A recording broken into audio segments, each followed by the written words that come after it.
pendidikan kita itu stagnan, tidak ada perubahan yang signifikan.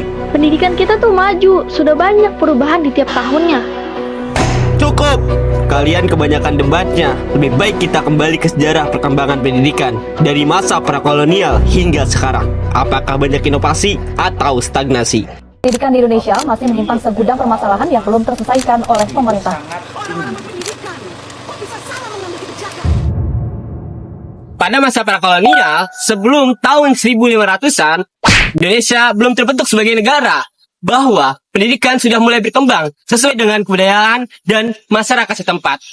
Di kerajaan Hindu-Buddha seperti Sriwijaya dari abad 7 Masehi hingga 13 Masehi dan Majapahit dari abad 13 Masehi hingga 15 Masehi, di Gurukula atau pesantren Hindu-Buddha dan Padepokan, pelajar mempelajari ajaran teologi dan ilmu agama melalui kitab suci, serta penguasaan bahasa Sanskerta dan sastra klasik. Selain itu, pendidikan intelektual dan kesatria mengajarkan untuk mempersiapkan pemimpin yang bijaksana dan terampil dengan metode pembelajaran berbasis lisan dan pengalaman. Pada abad ke-13, Islam mulai masuki ke Indonesia dan berkembang sangat pesat pada abad ke-15. Pendidikan Islam melalui madrasah dan pesantren melakukan pembelajaran ilmu agama seperti fikih, tafsir, hadis, dan bahasa Arab. Walaupun pendidikan ini tidak berjalan terstruktur formal, tapi ditekankan untuk nilai-nilai agama, nilai-nilai moral, dan nilai keterampilan hidup agar bisa menjadi generasi yang memahami pentingnya sosial dan kebudayaan dalam kehidupan mereka. Selanjutnya di bawah kekuasaan penjajah Belanda, pendidikan formal datang namun dengan wajah penuh diskriminasi. Sekolah-sekolah elit seperti HIS dan MULO hanya untuk golongan bangsawan, sementara rakyat biasa dipaksa terpinggirkan dari haknya untuk belajar. Namun, di tengah ketidakadilan yang begitu menyakitkan, muncul seorang pahlawan pendidikan, Ki Hajar Dewantara pada tahun 1922. Dengan berani beliau mendirikan Taman Siswa, sebuah gerakan revolusioner yang mengguncang fondasi penjajahan. Taman Siswa bukan sekedar sekolah, tapi api perjuangan yang membakar semangat kebangsaan. Tempat di mana anak-anak Indonesia diajarkan untuk bangkit, untuk mencintai tanah air, dan untuk memerdekakan pikiran mereka. Hajar Dewantara memperkenalkan pendidikan yang membebaskan, yang mengusung nilai-nilai kebanggaan budaya, semangat nasionalisme yang tak tergoyahkan. Pendidikan adalah senjata, dan melalui Taman Siswa, Ki Hajar Dewantara memberikan kita kunci untuk merdeka. Selanjutnya, pada masa pendudukan Jepang di Indonesia tahun 1942 hingga 1945, sistem pendidikan yang diterapkan Belanda digantikan dengan beberapa perubahan yang signifikan. Pertama, bahasa Indonesia dijadikan bahasa pengantar resmi menggantikan bahasa Belanda. Kedua, sistem pendidikan yang semula berbasis kelas sosial dihapuskan, memberi kesempatan lebih merata bagi semua lapisan masyarakat. Selain itu, masa belajar disederhanakan menjadi 6 tahun untuk sekolah dasar, 3 tahun untuk sekolah menengah pertama, dan 3 tahun untuk sekolah menengah atas. Namun, meskipun ada perubahan, kualitas pendidikan selama pendudukan Jepang jauh lebih buruk dibandingkan masa Belanda, dikarenakan banyak tenaga pendidik dan pelajar dipaksa bekerja untuk kepentingan perang Jepang. Sehingga pada tahun 1942, sekolah dasar mencapai 17.848, turun menjadi 15.069 pada akhir pendudukan Jepang. Hal ini menyebabkan sistem pendidikan Indonesia sangat terganggu selama masa penjajahan Jepang. Pendidikan di masa Orde Lama tahun 1945 hingga 1965. Setelah Indonesia merdeka, Indonesia ingin berfokuskan untuk mewujudkan mencerdaskan kehidupan bangsa. Pendidikan menjadi prioritas utama dalam suatu permasalahan. Dengan semangat memberantas buta huruf dan merencanakan wajib belajar selama 6 tahun, namun kenyataan di lapangan sangat berbeda. Masih banyak daerah, terutama di desa terpencil, sekolah masih jauh dari harapan. Infrastruktur yang terbatas, kekurangan tenaga pengajar, serta gedung sekolah yang rusak menjadi hambatan besar. Pada tahun 1947, kurikulum pertama diimplementasikan, yaitu rencana pelajaran, namun sulit untuk diterapkan.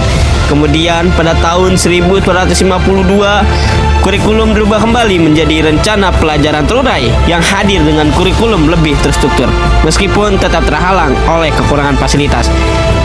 Kemudian pada tahun 1964, rencana pendidikan disusun dengan tujuan pemerataan dan peningkatan kualitas pendidikan. Namun tantangan besar tetap ada. Walaupun mereka sudah diraih, namun untuk menyelesaikan permasalahan pendidikan masih belum terselesaikan. Pada masa Orde Baru, meskipun pendidikan semakin berkembang pesat, kenyataan di lapangan masih jauh dari harapan.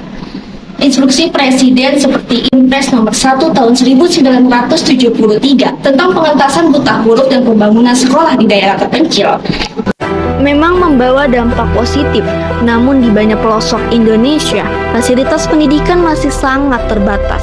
Kurikulum yang diterapkan mulai dari kurikulum 1968 hingga kurikulum 1984, meskipun terus diperbaharui, tetap tidak bisa mengatasi ketimpangan antara daerah kaya dan daerah miskin. Pada tahun 1984, hadir wajib belajar 9 tahun melalui Impres nomor 2 yang sempat memberi harapan besar, namun kenyataannya meski angka partisipasi pendidikan meningkat, kualitas pendidikan tetap terbelenggu. Kurikulum 1994 dan suplemen kurikulum 1999 mencoba mengembangkan potensi siswa, tetapi tantangan besar seperti kekurangan guru, fasilitas, dan ketidakmerataan kualitas pendidikan tetap menghantui. Di desa-desa, anak-anak masih harus belajar dengan keterbatasan yang menyakitkan. Walaupun pendidikan semakin terbuka, tetapi harapan atau impian untuk mendapatkan fasilitas yang setara bagi setiap anak bangsa terasa begitu jauh. Selanjutnya, pada tahun 1998, Indonesia memasuki masa reformasi setelah mahasiswa menggelar demo besar-besaran untuk menggulingkan Presiden Soeharto. Pada 21 Mei 1998, Presiden Soeharto mengundurkan diri dari jabatannya dan digantikan oleh Bapak B.J. Habibie. Masa reformasi ini menekankan pendidikan dengan amanat Undang-Undang 1945 yang mengalokasikan 20% anggaran APBD untuk sektor pendidikan.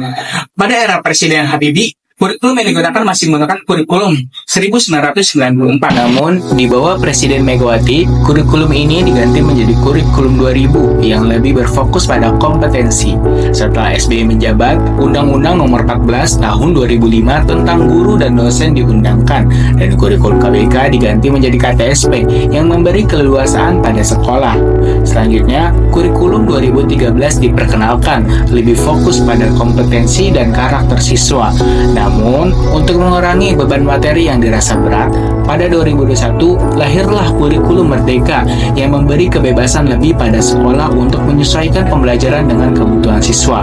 Meskipun pendidikan Indonesia masih menghadapi tantangan kualitas dan kesenjangan antar daerah, serta menurut data PISA, Indonesia masih berada di bawah rata-rata dunia dalam hal kemampuan membaca, matematika, dan sains. Pada masa pemerintahan Presiden Prabowo, makan siang gratis diimplementasikan pada awal tahun 2025, bertujuan mendukung tumbuh kembang anak dan meningkatkan kualitas pendidikan dengan memastikan pemenuhan kebutuhan gizi. Oleh karena itu, meskipun ada pembatas, pendidikan Indonesia masih memperlukan perbaikan secara menyeluruh agar benar-benar mampu mencetak generasi yang siap menghadapi dunia global. Perjalanan pendidikan Indonesia menunjukkan bahwa kita sudah berada di persimpangan zaman antara inovasi dan stagnasi.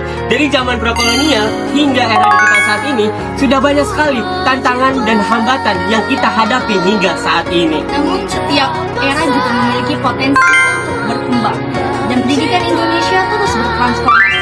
Dan kini dengan kemajuan teknologi kita dihadapkan pada pilihan penting. Apakah kita akan berinovasi untuk memanfaatkan teknologi untuk perkembangan pendidikan, atau kita akan diam dan terpuruk pada ketertinggalan? Masa depan pendidikan ada di tangan kita semua, dan keputusan kita hari ini akan menentukan arah yang akan lebih menciptakan generasi yang siap untuk menghadapi dunia.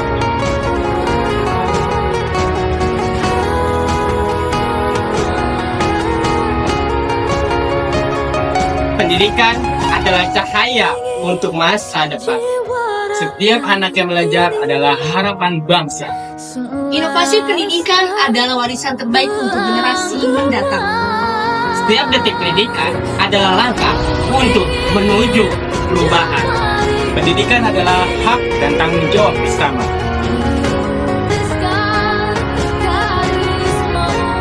Mari kita ciptakan generasi yang mewujudkan harapan.